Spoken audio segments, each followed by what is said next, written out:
I'm John. I'm here with my partner Mal. Mal, how you doing? Good.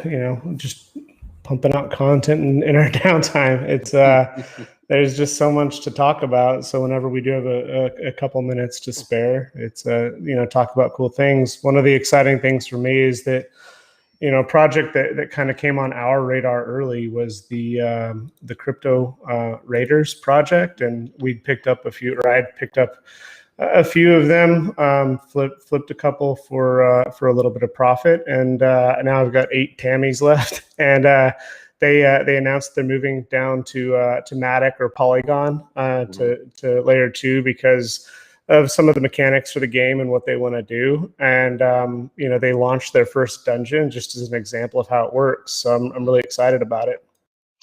Yeah, so just real quick, just to clarify, because I think the community's kind of come to consensus that layer 2 is basically exclusive to anything that is actually getting security directly from Ethereum. And Polygon is a sidechain. And while they do have some interconnection there, I think there's on Polygon's roadmap, I think there's some talk about becoming a rollup on Ethereum. And so eventually it probably will be a true layer 2 scaling solution. But right now it's a sidechain. So, there's a lot of activity, people going to Polygon, and it's strictly because of gas fees, right? So the block space on Ethereum has gotten super expensive. And so for a project like Crypto Raiders, where you're going to be interacting with the blockchain, it only makes sense that you go somewhere where the interactions are cheap. So I think we had somebody in our Discord the other day that was asking about, setting their gas limits. And so I think it's worthwhile to talk about that for a second as a divergent. So when you're working with your Web3 wallet, you can set your gas, and you can also set the gas limit. And what the gas limit is it's like how many units of gas are going to be required to actually execute the transaction. So your Web3 wallet, don't ask me how it does it, but it basically can validate looking at the smart contract code. There's a yellow paper somewhere out there. I've never bothered to look, but it actually details how many units of gas each transaction will take to execute. And so when these Solidity developers are writing code, they can understand how many units of gas the particular smart contract interaction is going to require. And so the Web3 wallet can read through the code and see that, and it tells you this is how many it's going to take to execute this particular interaction with the blockchain. The only thing you should do as a user is really mess with how much you're willing to pay per unit of gas. So sorry, it's a little bit of a side note, but I think a lot of people have misconceptions about that. And this is why people that are developing are going to Polygon, because when you interact with the smart contract, there's lots of gas that's used. And so specifically the way that the EVM is set up right now on Ethereum. And so when you're on Polygon, you're having to do complex interactions. The not only is the price of gas cheaper, but the amount of executions, the amount of gas that's used is less. Not less, but the amount you're going to have to pay based on the number of interactions. So that's why it's people are going to Polygon, just because gas is an issue, and even Polygon still gets a little bogged down, right? So we're in that space where you've got a set amount of transactions you can fit into a block, and how do you deal with that? And what trade-offs do you make to deal with that? So that's a little bit of a side note, but back on Crypto Raiders, so I've got one too.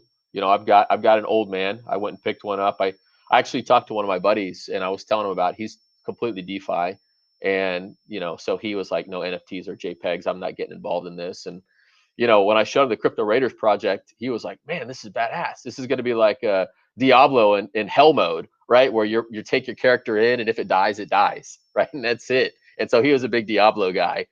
So I've got the old man, and he went out and he bought like, I think, a dozen of them. So now he's going to be staking them, and there's all sorts of extra mechanics they've introduced. So what's up, Nick? Hey, what's up, guys? How are you? Good. Hey, stranger, how have you been, dude? Man, it's been a while. I was catching up this morning though on the big Tom stream, which was legendary. Dude, Tom and Trevor, it's just we're honored and thankful that people would just come and talk to us. It's been a blessing. Having a lot of fun. Yeah, man, me too. I had to do my best. I was watching the stream this morning, and I was like, I wanted to start just talking shit in the comments, but I mean, I can't do that. Yeah, right. Like there's certain, Friday night happy hour. We can get ham in there. Yeah, well, yeah, we'll go back to it, man. So Danny thought it was happy hour at the end of last night. I was love talking Danny. to Pio about it, dude. I was talking to Pio. He's cracking me up. man, Yeah, Danny can do what he wants. I love him. But it was like, oh, cool. Like, that's an awesome description of meaning of life. And then afterward, I was like, we almost made it. Almost. I've never seen Mouseface get that red that fast ever, and him trying to control the Danny machine. I'm like, just let it go, dude. There's nothing you can do. Enjoy the ride. Let that free bird fly. Yeah. Getting red again. But yeah, I mean, Nick, you put this on our radar, right? You caught this one extremely early, and you dealt with a little bit of flack after I was going to wear my pickles hat. But your legendary status in the community for standing by your he's the GOAT for standing by his bets, and right, he is the band on the Titanic that's just riding it down. I'm going down with the ship, baby. So there was caution, but then I played Chrono Trigger, Final Fantasy VI, Secret of Mana. Like, those were my favorite games, and so looking at some of this art, I was like, you know what, it's really cheap, and it's one of those things that was refreshing that they were for sale on OpenSea. There wasn't this mint competition. I actually reached out to the developer and asked for a bundle of Tammys to save some gas. I sold 3 when I shouldn't have for a little bit of profit and got eviscerated on many of the private discords. But it's pretty cool to just see that they're moving quickly.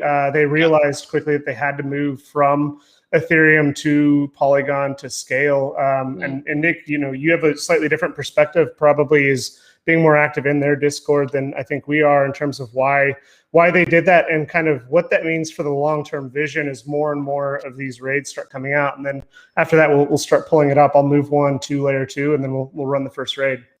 Awesome. Yeah. So from what I've gathered, the decision to move to L2 was simply that best case scenario on mainnet, best case scenario, transferring an item, right? For one person to be able to sell an item to someone else. Best case scenario, $5. Most likely 10. If it's a high gas period, 20 or 30. And everyone's hopeful that, these upgrades to Ethereum are going to be able to fix some of these things. But like, for example, last night, because of the Vogu drop and the Stoner Catch drop, there was Gwei that spiked to 1,500 at certain points in time. It was sitting at 500 for like 30 minutes. If you're an actual game on Ethereum mainnet, your product is unusable whenever it goes, like completely unusable whenever it goes up to that side. So I think that they just ran the numbers, and it's like, hey, like if someone's going to run a dungeon, it shouldn't cost them $7 in gas to run a dungeon or to trade an item or to consume a potion. So I think after looking at the models, it was clear that they wanted to move from L1 to L2. Also, the other thing too is name the last successful drop on L2. I think the last one was still Avastars or whatever that generative art project was months ago. It's not easy to launch a project on L2. So I wouldn't be surprised if we see more people that, launch a product on L1 and then port over to L2. I mean, another big thing that not many people talk about, Sandbox came out and announced officially that they're moving over to Polygon. And the reason why they did it was the same reason, is that they wanted these really cheap, accessible NFTs. So they were trying to sell these NFTs that were like $20. And people are going to buy the NFTs that cost $20, but they got to pay $45 to mint it and for the gas to transfer it. And it's just like, no one's going to pay 100 or 200% tax. I look at gas as tax. No one's going to pay 200% tax to buy an item. So I think that's why they switched over there. But the general consensus with a lot of people in the community was these are cheap to buy. They're priced affordably. So most people were like, this is a bet on the team. Like, this is a bet that the team can ship and produce. And if they can't get anything out, then whatever, I spend an Ethereum or 2 Ethereum. But I think it's been 3 weeks since they launched. And I mean, if you've walked through the dungeon, it's fully fleshed out.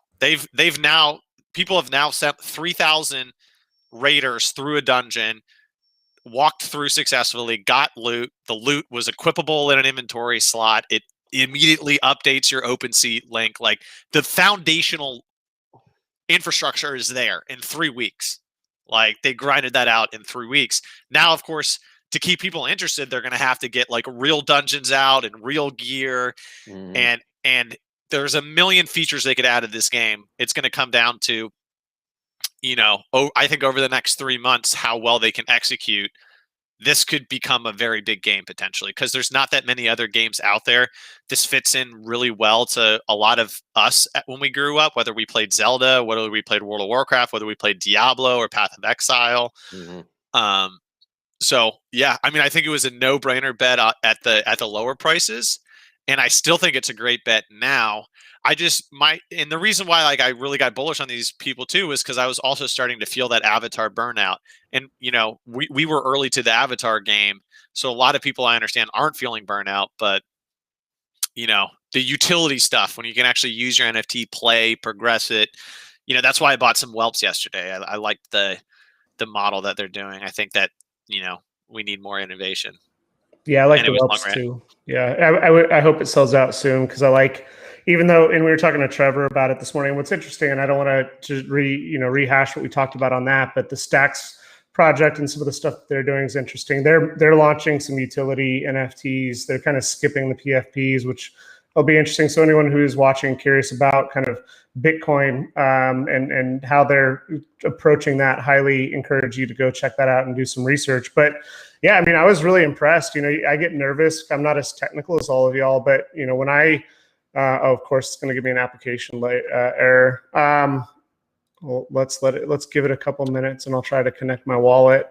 Of course, it's going to mess up right now. But this morning, I was playing it and saw some. I was able to run 2 of my characters through the dungeon.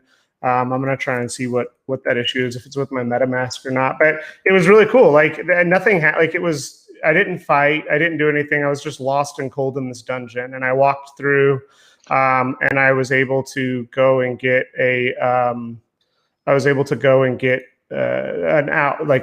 equipable item, which was pretty interesting. And so for me, it was, and I gained some 100 experience, so it was pretty awesome to see. Let me see what the status is. Are you having issues? Yeah, I just tried it. I'm having issues too, and I just pinged over there. I'm sure they'll. Of course, like going live is always dangerous. Yeah, We might hey, just have to delete and redo this when they are live. yeah. It looks like Hey, a Heroku issue, not anything with the blockchain. What's up, John? hey, no, I was curious, Nick. What's your thoughts? Because you've been following this project a while longer. I mean, when I did a really quick glance at it, I thought the concept was cool for the basically, a raid, and if your character survives, he survives. And in my mind, it was going to be like a last man standing type of deal. And I thought if I were the developer behind this, I'd be taking a look at how big the community was, and based on how big it grew, I would determine, how much resources I invest into. Because once you get the community around the project, you can do all sorts of things. And so I guess a couple weeks ago, my buddy who I got involved in the project, that was totally against NFTs, but is completely hot on this now. He sent me a message and said that they now are they introduced a staking dynamic where you can take your 10 characters and stake them, and then that earns you a new character, like basically every week, something along those lines. And so I felt like that, I don't know if necessarily that was in the roadmap to begin with, or if that was talked about in the Discord, or if that's something they implemented because they realized, oh shit, this thing is taking off, and we need a mechanic to sustain beyond the first couple raids. Because if you think about it, if everybody's basically dying off in the raids and no new characters are being introduced, in the future, then the game kind of dies off. Then So the they game introduced, does. yeah, exactly. So they introduced the staking mechanic, and I'm curious. You've been sitting around in that Discord. Was the feel like this was like going to be a one-time shot, and then now it's expanded into something else, or you think they kind of had this in the roadmap the whole time? I think that they had it into the roadmap for a good amount of time, just because of that they didn't just introduce the staking mechanic, they introduced the gold bonus mechanic. So Okay. basically all of these so to give it, all of these mints right now are Genesis. Okay. And Genesis it gets plus 30% gold drop modifier. So when you're talking about a play to earn game, that's a huge advantage for Mm. the initial, mints, and then like they're gonna have a C1, C2, like Zed Run does. Like where there's Z0 Zed horses or whatever that are like worth 10 Ethereum now. And then there's like all the way down to Z28 that are bottom of the barrel. So I think they had the idea, because I mean, who wants to put all this effort to build a game and then you get down to one raider? I mean, it would kind of be badass in a sense if someone owned the only raider left, but it wouldn't really be a full-fledged game. So I think I more so look at like the death mechanic as like it's one of the most novel ways in an NFT game where they have a deflationary mechanic on the characters so that they're not going to get runaway inflation. Because every single game out there, every single game in the history of mankind, they've had a huge boom, and every single game will have a pullback. Like if you look at World of Warcraft, it had a huge boom, then it has a pullback, then they release a new expansion, huge boom, pullback, right? But if like Axie Infinity is going to have real inflationary problems if they have a pullback because they have too many characters out there.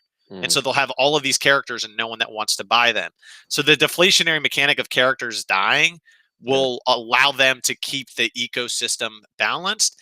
And I like the recruiting mechanic because if they are expanding the user base, they're expanding it through the existing player base, and the existing player base is like getting the value, right? So like the floor right now is like 0.09.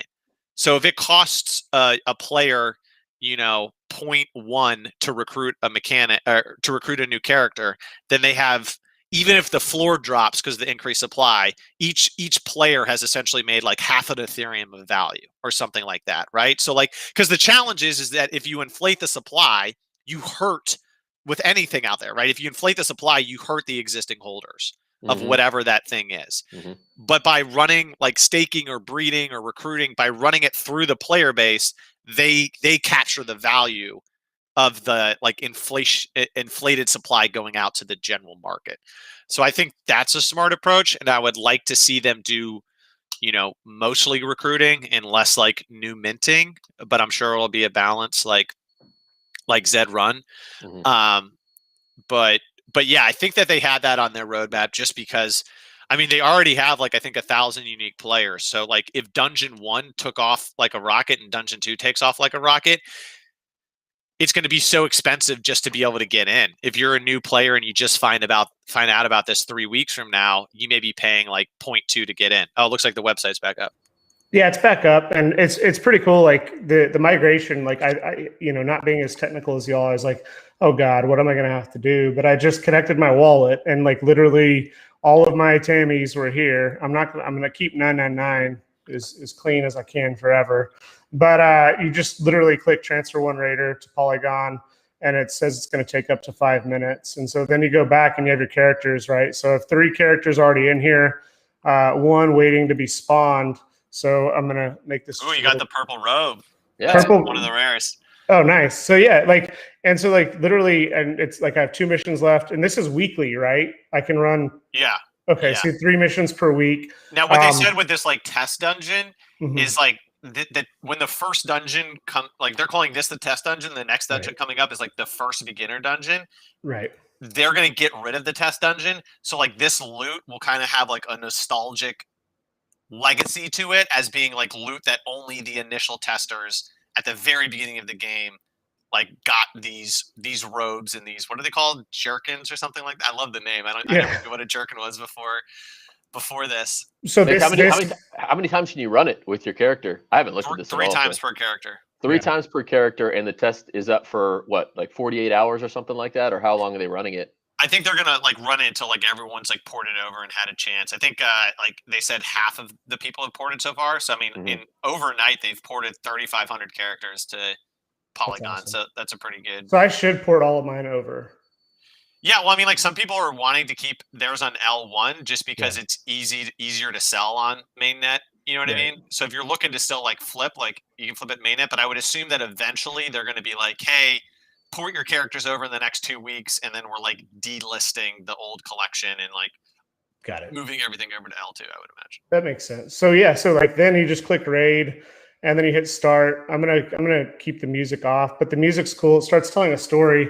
One of the things that's interesting, like while this is going, is that it is all working, but it's on Rails. Like I don't have to do anything right here. So I'm curious, you know more about this. What are the mechanics? Is it going to be like a Final Fantasy RPG? Is it purely RNG?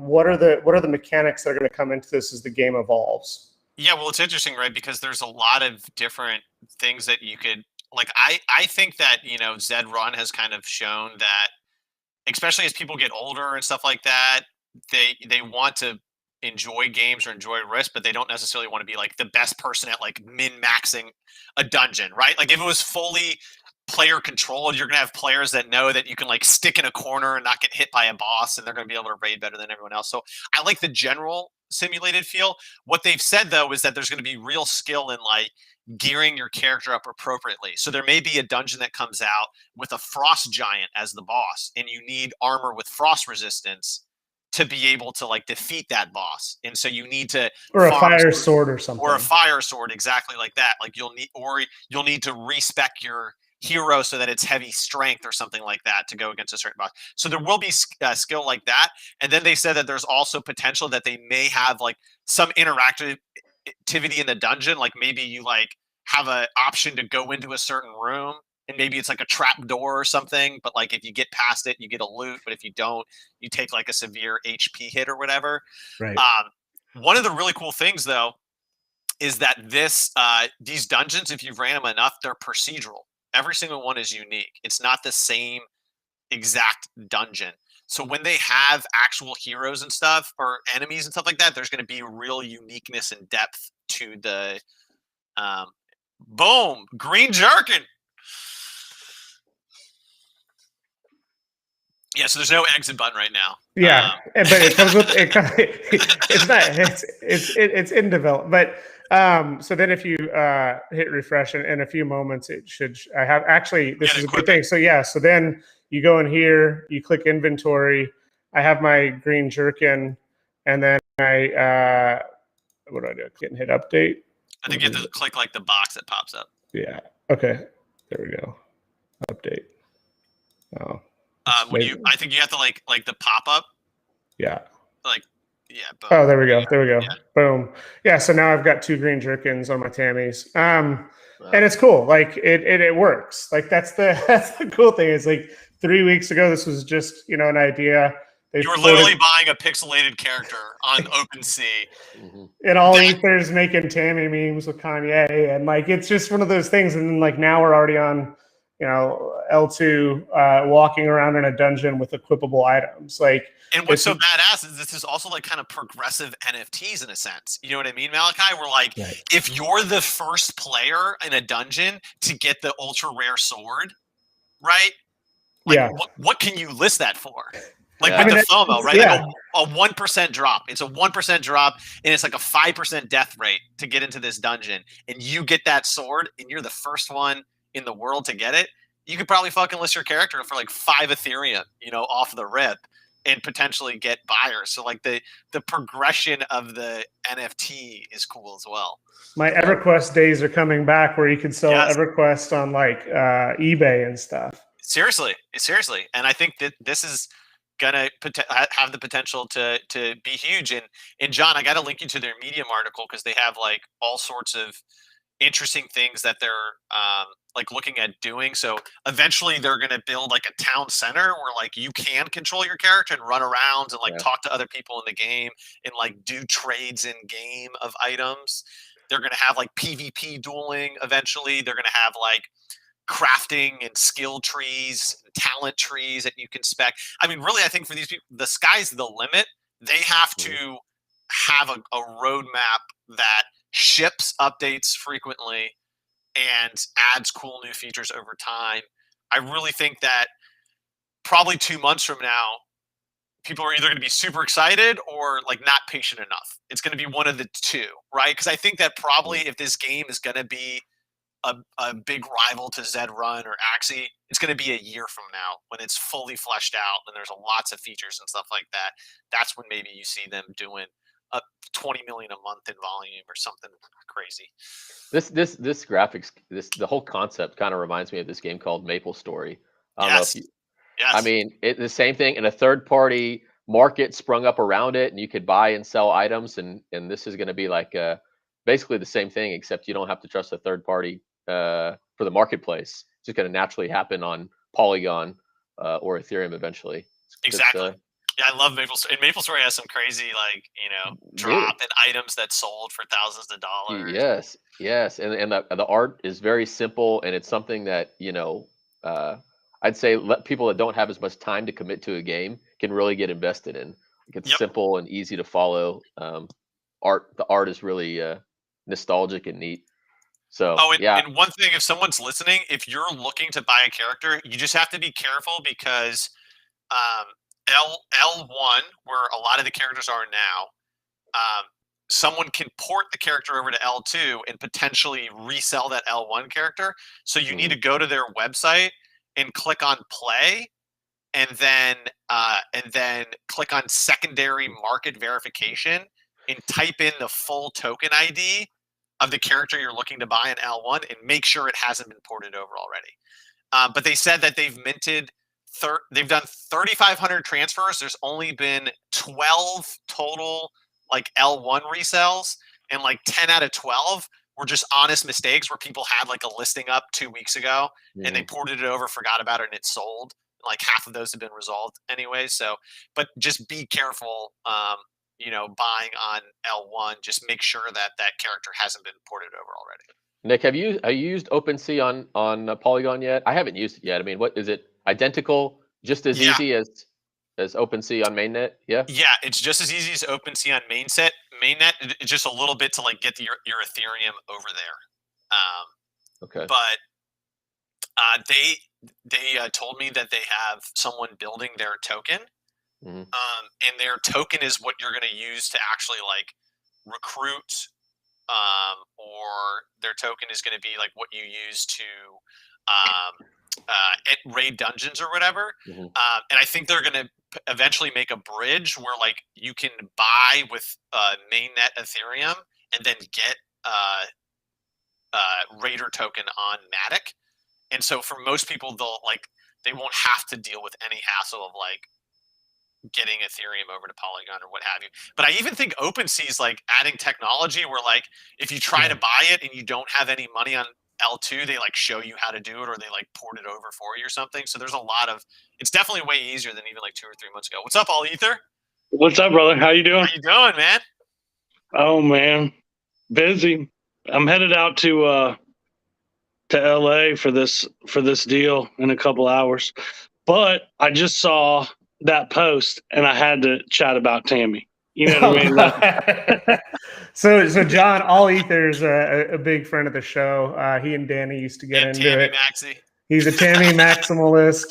He owns. I won't be able to say this in 3 days because we got paperwork back from Black Dove, who's going to be the official sponsor of Nifty Culture starting August 1st. But until then, go check out LED. All Ether has literally square displays. He's got great tech. I won't be mentioning it here in 3 days, but happy to have you on with us. And you're big in their Discord too. You're big. How many Tammys do you have, and how many have you run through? I think I had 40 Tammys. I've just been slammed, so I only had time to I ported 5 heroes over, and ran it while I was doing some other work just on the side.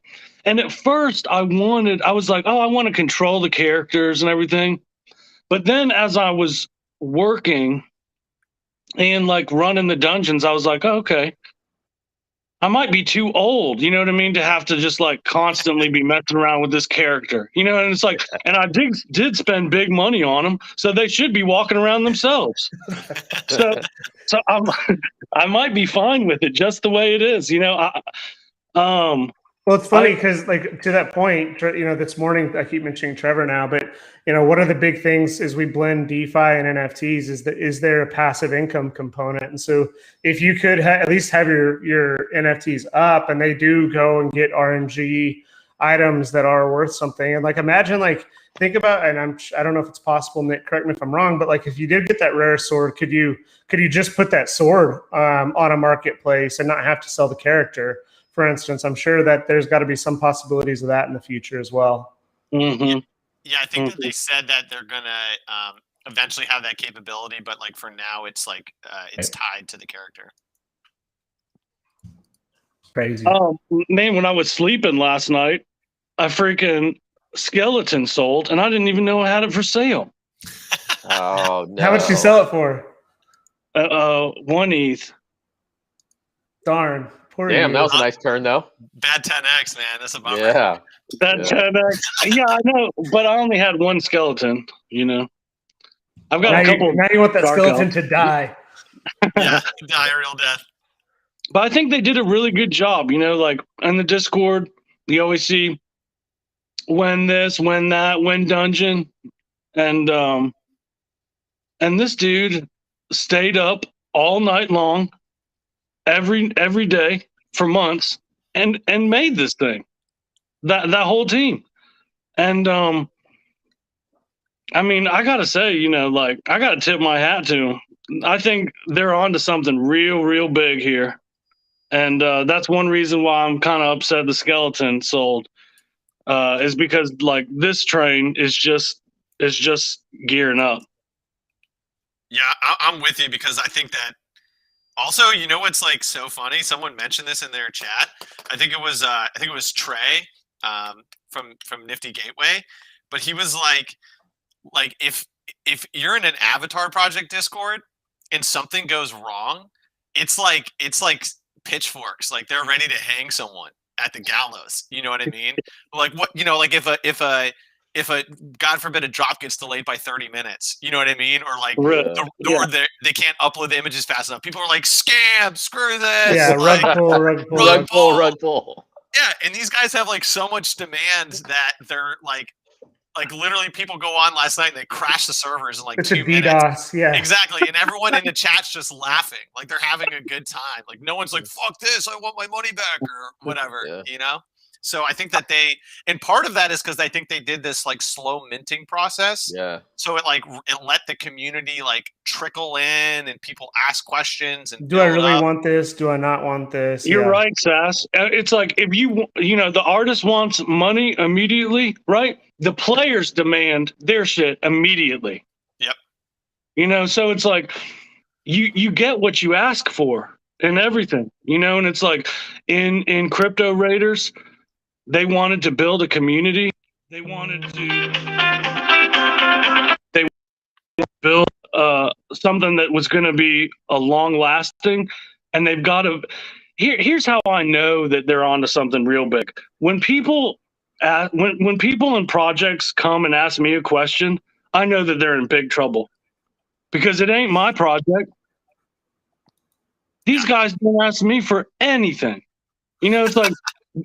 But that's the people that I'll follow, right? Because they know where they're going. So, you know, whatever they've got going on right now, I kind of feel like we haven't seen anything yet. Yeah, because I think that like the roadmap that they have, like if they can even execute it half as fast as they talked about. Because I mean, here's the thing: they thought that they were going to be able to get this dungeon out last weekend, and it got delayed by like 7 days just because I'm sure that the test dungeon or the actual first test dungeon. Okay. Yeah, like they were trying to have it by like Tuesday of last week or something like that, and it just kept getting pushed back a couple of days because push it back, get it right. Exactly. But I think they bought a lot of equity with the community where like the community is going to be like patient for the next one. But like I really believe like dungeon number 1, like there's a certain like rare hat that gives you like escape artist. So like in future dungeons, if you die, you have like a percentage chance of actually like escaping without death. You know, so people are going to be going gangbusters over that. Like when people are actually equipping swords and stuff, then I think the real like John said, the flashbacks to MapleStory or Diablo are really going to like hit home for people. And they have the recruiting on the horizon. They have the token launch. Both of those are happening within the next month, and the first dungeon is happening within the next month. And then on that foundation, I think they just have to hire. You know what I mean? And get like another developer, Because I think a lot of this stuff, like, of course, the Solidity and the smart contract stuff, like you need a Solidity dev to do. But a lot of this stuff is like databases and like, you know, WebGL video game stuff. So it's not like they have to go hire a $500,000 a year Solidity dev. You know, if they have someone that already knows how to do Solidity, they can get people in place that can do the item databases, that can do the combat logic or whatever. So I think this was like this. I think they're very excited. They seem excited, and yeah, I think it's their game to lose at this point. The next month should be interesting. Where are they? What, you didn't get them on the show, Malachi?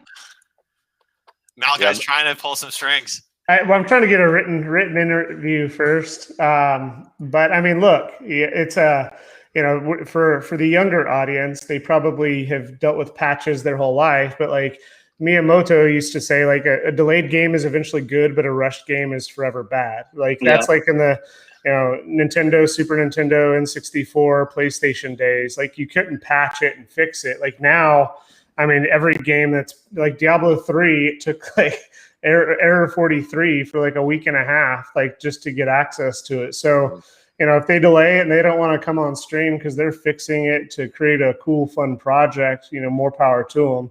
They're pulling Kanye. You know what I mean? They did a listening party, right? They're locking down the dungeon. They're not leaving until they get it right. That was a fire video. That Jay-Z verse at the end. Well, it was good. You guys both love Jay-Z, right? Kanye. Kanye, I mean, sorry. My Beautiful Dark Twisted Fantasy, right? He's back, man. He's back. Fresh off the divorce, chains are off him. He's dropping music. All right. Well, we're losing. We talk about Kanye, viewers drop. But hey, this was fun. All Ether, great to catch up. Everyone, we'll be doing these. Thanks, Sass, for coming on. Welcome anytime. Let's keep talking about these fun projects. I know you're always out in the leading, like finding where utility is. You're done with PFP projects, so your message is really pushing the visionary aspect of like utility is the bare minimum for any future project. So let's keep sending us the projects, keep sending all Ether Tammys, and we'll be good. You got it. And closing note: a skeleton just sold 1.5 Ethereum. Oh no! Heartbreaker. Hey, your Tammys are gonna lead. That's gonna buy you a house, dude. You're gonna have a real thick house. Well, I'll invite you all over there. Good. All right, everybody. Take